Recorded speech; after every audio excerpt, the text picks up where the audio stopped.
사도행전 1장 12절부터 26절까지의 말씀입니다. 사도행전 1장 12절. 제자들이 감람원이라 하는 산으로부터 예루살렘에 돌아오니 이 산은 예루살렘에서 가까워 안식일에 가기 알맞은 길이라. 들어가 그들이 유하는 다락방으로 올라가니 베드로, 요한, 야고보, 안드레와 빌립, 도마와 바돌로메, 마테와 및 알페오의 아들 야고보, 셀롯인 시몬, 야고보의 아들 유다가 다 거기 있어 여자들과 예수의 어머니 마리아와 예수의 아우들과 더불어 마음을 같이하여 오로지 기도에 힘쓰더라. 모인 무리의 수가 약 120명이나 되더라. 그때에 베드로가 그 형제들 가운데 일어서서 이르되, 형제들아, 성령이 다윗의 입을 통하여 예수 잡는 자들의 길잡이가 된 유다를 가리켜 미리 말씀하신 성경이 응하였으니 마땅하도다. 이 사람은 본래 우리 수 가운데 참여하여 이 직무의 한 부분을 맡았던 자라. 이 사람이 불의의 싹스로 밭을 사고 후에 몸이 곤두박질하여 배가 터져 창자가 다 흘러나온지라. 이 일이 예루살렘에 사는 모든 사람에게 알리어져 그들의 말로는 그 밭을 아겔다마라 하니 이는 피밭이라 뜻이라. 시편에 기록하였을 때 그의 거처를 황폐하게 하시며 거기 거하는 자가 없게 하소서 하였고, 또 일렀을 때 그의 직분을 타인이 취하게 하소서 하였도다. 이러함으로 요한의 침례로부터 우리 가운데 올려져 가신 날까지 주 예수께서 우리 가운데 출입하실 때에 항상 우리와 함께 다니던 사람 중에 하나를 세워 우리와 더불어 예수께서 부활하심을 증언할 사람이 되게 하여야 하리라 하거늘, 그들이 다섯 두 사람을 내세우니 하나는 바사바라 하고도 하고 별명은 유스도라 하는 요셉이요, 하나는 마띠아라.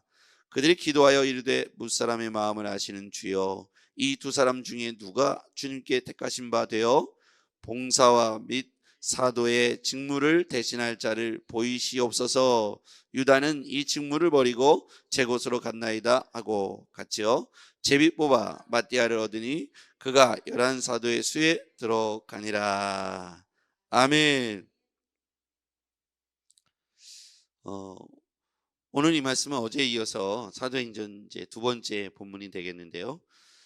특별히 이 제자 중에 한 사람 가룟 유다가 배신하여서 이제 같이 있었던 12제자가 한 곳에 마음을 모아서 예루살렘에 돌아와서 마가의 다락방에서 이제 기도를 시작하는데, 그 중에 이제 가룟 유다가 배신하여서 공석이 되지 않습니까? 12제자 중에 한 자리가 비었어요.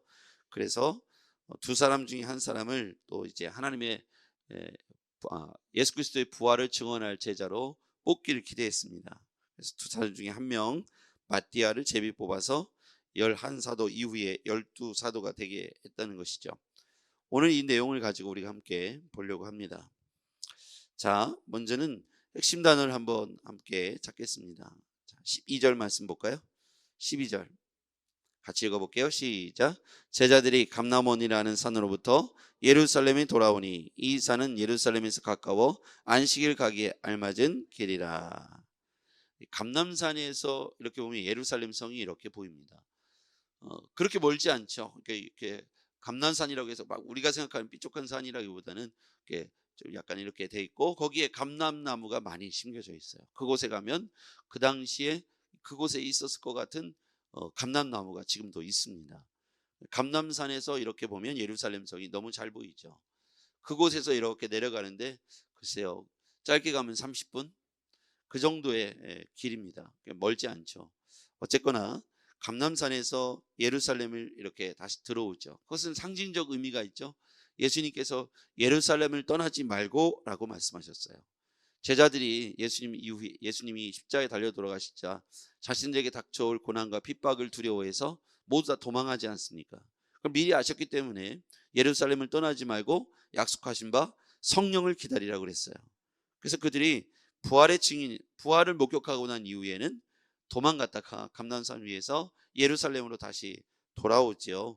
그리고 14절 말씀, 예루살렘에 돌아오다, 그것이 핵심 단어이고요. 14절 말씀 읽을게요. 시작. 여자들과 예수의 어머니 마리아와 예수의 아우들과 더불어 마음을 같이 오로지 기도에 힘쓰더라. 여기서 보면 마음을 같이하여 제자들과 여자들, 예수의 어머니 마리아, 예수의 아우들, 마음을 같이 오로지 기도에 힘썼다. 예수님께서 승천하시면서 제자들을 이 땅 가운데 남겨놓으셨고 또 교회를 남겨놓으셨습니다. 교회와 제자들의 몫은 뭐냐면 바로 우리를 상징하는데, 교회 공동체는 부활의 증인으로서 예수 그리스도의 복음을 전하는 그 일을 지속적으로 해야 될, 하나님이 남겨두신 이 땅에 하나님의 최고의 작품이 교회인 것이죠. 교회는 예배당을 말하는 게 아니라 예수 믿는 사람들의 무리를 말한다고 했지 않습니까? 그러니까 예수님 제자들이나 이 교회 공동체는 사실 어떻게 보면 같은 의미이겠죠. 이렇게 예수 믿는 사람들의 공동체가 남아서 예수님께서 승천하셨지만 이 땅 가운데 교회와 제자들을 남겨놓으신 목적은 사명을 이어가라 하는 뜻입니다. 사명을 이어가라. 누가 그 사명을 대신 감당할까? 예수님이 하셨던 사역을 제자들에게 능력을 부어주시고 성령을 받아서 부활의 증인되라, 이렇게 말씀하신 거죠. 예수님도 공생의 사역을 하실 때 성령이 이끄시는 대로 마귀에게 시험 받으러 광야로 가셨습니다. 그래서 예수님도 침례를 받으실 때 요단강에서 성령이 비둘기같이 그에게 임재했다고 그랬습니다. 그러니까 이 사역을 지속적으로 이어가려면 반드시 예수님께서 약속하신 보혜사 성령이 우리 가운데, 우리 교회 공동체 가운데 임해야 한다는 것이죠. 성령을 받으면 부활의 증인으로 살아갈 수 있습니다. 반대로 얘기하면 성령을 받지 않으면 부활의 증인으로 살기에 부족함이 있다는 거예요. 예수님도 십자가에 달려 돌아가시기 전에 겟세마네 동산에서 기도하실 때, 아버지여, 이 잔을 내게서 옮기시옵소서. 그러나 나의 원대로 마시고 아버지의 뜻대로 되기를 원합니다. 이렇게 기도하실 때 나의 원은 육신의 원이죠. 두려움과 걱정과 그리고 육체의 핍박과 육체로 당할 이 육체의 고난에 대해서 두려움이 느끼는 것은 어찌 보면 당연하지 않습니까? 이 고난 앞에서 마음이 흔들릴 수 있었어요. 그런데 마음을 다잡을 수 있었던 것은 그가 성령과 함께 하셨기 때문이죠. 여러분, 우리가, 저나 여러분이 우리 마음과 육체에서 성령을 빼고 나면 우리의 힘과 능으로는 감당하기 어렵다는 거예요. 예수님은 교회와 제자들을 통해서 복음 전도 사역, 회개하라, 천국이 가까이 왔다, 이 말씀을 이어가기를 원하셨던 거예요. 그래서 우리가 이어가야 될 것은, 따라하겠습니다. 회개하라, 천국이 가까이 왔다. 이 말을 교회가 해야 되는 거예요. 이걸 입 다물어버리면 예수님께서 남겨놓으신 교회 그리고 제자들의 사명을 놓쳐버리고 엉뚱한 데에 관심을 갖게 되는 거죠. 우리가 제일 많이 하는 단어가 뭘까요? 하루 종일 중에 제일 많이 하는 단어, 회개하라, 천국이 가까이 왔다 일까요? 뭐 먹으러 갈까? 일까요? 뭐 먹으러 갈까? 야, 점심 뭐 먹을까? 저녁 뭐 먹을까? 우리 애들도요, 오늘 뭐 먹어요? 오늘 저녁은 뭐 해요? 이렇게 묻습니다. 그러면서 사람들이 이렇게 말해요. 야, 먹고 살자고 하는 거야 라고 표현합니다. 그걸 어렸을 때부터 제가 들은 것 같아요. 너 왜 이렇게 열심히 일하냐? 밥 먹을 때 밥 먹어야지. 다 이게 있잖아. 먹고 살자고 하는 거야.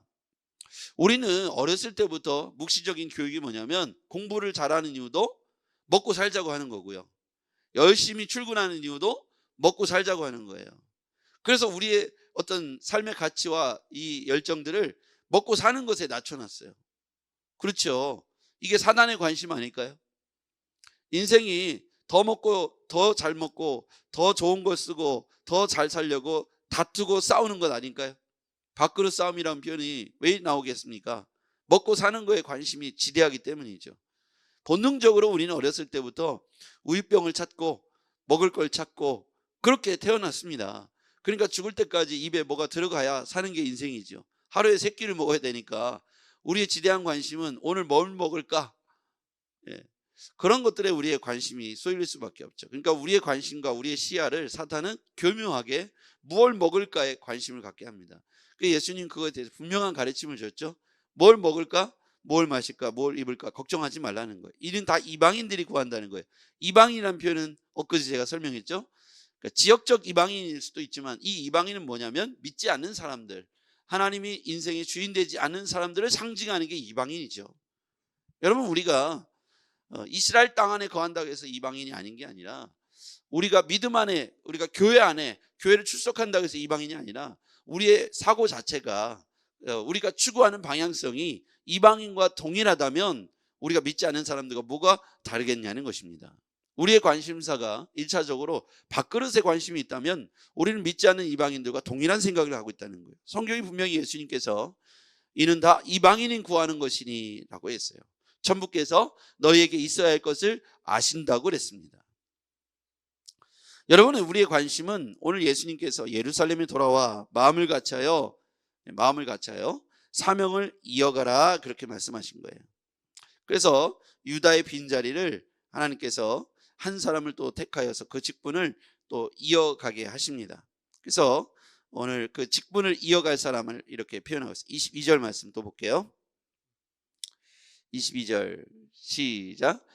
항상 우리와 함께 다니던 사람 중에 하나를 세워 우리와 더불어 예수께서 부활하심을 증언할 사람이 되게 하여야 하리라.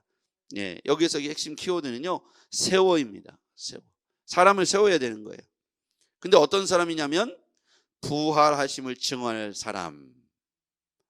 부활하심을 증언할 사람을 세우라고 말하고 있어요. 유다가 그 자리가 비었죠. 그랬더니 그 직분을 이어갈 사람을 하나를 세우라는 거예요. 예수님은 12명을 통해서 세계 비전을 갖고 계셨어요. 유럽, 아시아, 아프리카 온 지역에 다니면서 복음을 전할 주의 일꾼들을 세우기를 원하셨던 것이죠. 예수님은 12명으로도 충분하다고 생각하셨어요. 제자 삼는 사역을 지속할 때 12명으로도 세계 비전을 이룰 수 있다고 말씀하신 것이죠. 제자의 사명은 주의 부활을 증언하는 것입니다. 우리는 확실한 많은 증거를 얻었잖아요. 어제 본문에 보면 확실한 증거는 바로 부활에 대한 증거이죠. 이 증거가 어떻게 나타나요? 여러분, 부활에 대한 증거가 있으십니까? 예수님께서 지금도 살아계시고 무덤 가운데 계시지 않으며 우리와 함께 계시다는 확실한 증거가 있습니까? 여러분, 예수님이 스티그마, 흔적을 남기셨잖아요. 못자국, 허리에 창자국. 그걸 보면서 도마에게 예수님께서 만져봐라, 이렇게 말씀하셨죠. 그런데 예수님은 이렇게 창자국, 못자국이 몸의 흔적으로 스티그마로 남아있다면 우리 신자들의 스티그마는 뭐가 될까요? 내가 예수님을 만나고 경험했던 흔적들이 내 안에 있어야 합니다. 그래야만 예루살렘으로 다시 돌아올 수가 있는 것이죠. 제자들이 어떻게 해서 돌아올 수 있었냐면 예수님과 동행했던 수많은 기억들을 갖고 있었기 때문입니다. 그렇기 때문에 그 모든 두려움 속에서도 잠시는 도망갔다가 다시 예루살렘으로 돌아와 기도하는 일에 힘썼고 마지막에 이제 성령 받고 순교하게 되죠. 주의 사명 감당하다가. 여러분, 우리에게도 이런 스티그마, 예수를 만난 삶의 증언들, 흔적들이 우리 안에 있어야 합니다. 여러분에게 그게 있으십니까? 네. 지난날 여러분이 이제까지의 삶을 돌이켜보면 저와 여러분과 이 교회가 그 스티그마가 될 줄 믿습니다. 이 예배당이요, 이 예배당을 바라보면서 말할 때마다 제가 이제 이렇게 저 밑에서부터 개척돼서 이렇게 지어온 거야. 우리의 힘으로 한 게 아니라 하나님께서 하셨어. 이 건물을 볼 때마다 그 얘기를 제가 한단 말이에요, 모르는 사람들에게. 그러면 여러분, 우리의 삶에도 이런 증언들이 있어야 되는 거예요. 내 삶에 몇 년 전에 이런 일이 있었는데 이렇게 하셨어 라고 내 주변 사람들에게 예수 그리스도를 자랑하고 그의 사심을, 지금도 살아계심을 증언하는 것이 우리가 이어가야 할 직무인 것이죠. 제자의 사명은 직무를 이어가는 사람입니다. 오늘 우리는 비록 이스라엘 땅이 아니고 대한민국 청주에 살고 있지만 그 직무는 저는 똑같다고 생각합니다. 제자로서의 사명은 회개하라, 천국이 가까이 왔다. 우리가 복음의 부활의 증인으로서 살아가야겠죠. 누가 하겠는가? 11명 중에, 12명 중에 한 명이 비었어요. 누가 하겠는가? 주님, 제가 하겠습니다. 한번 따라해 볼까요? 주님, 제가 하겠습니다. 성경은 우리에게 예루살렘으로 돌아와 마음을 같이하여 사람을 세우고 그 직무를 이어가라. 이게 오늘 본문의 한 단어로, 한 문장으로 이 본문을 축약하면, 핵심 단어로 연결해 보면 그렇게 연결이 돼요. 자, 다시요. 예루살렘으로 돌아와.